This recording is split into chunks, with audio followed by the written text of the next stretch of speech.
Што е Гоце Делчев според министерот за надворешни работи Османи? Македонец или бугарин?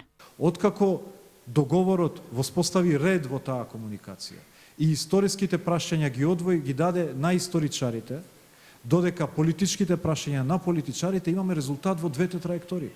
Веќе има договорен текст за неколку историски фигури, за неколку историски периоди, кои што веќе се предлагаат како консензуален текст на двете влади, за да може да ги усогласат текстовите на учебниците. Затоа нема да навлезам јас во коментари што треба историчарите да заклучат врз основа на историските документи, врз основа на историските и научните автентични толкувања.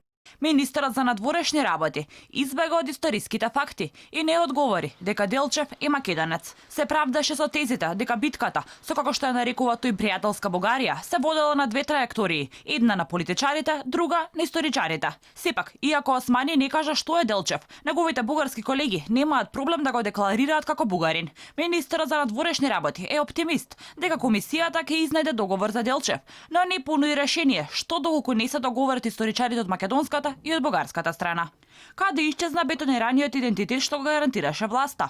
Менувајќи историјата, се помалку се употребува и името на Македонија и оние кои живеат во неа. Вчера шефот на државата Пендаровски писмено бараше од Вселенскиот патриарх да ја признае нашата црква, не наведувајќи го конкретното име на Македонската православна црква Охридска архиепископија.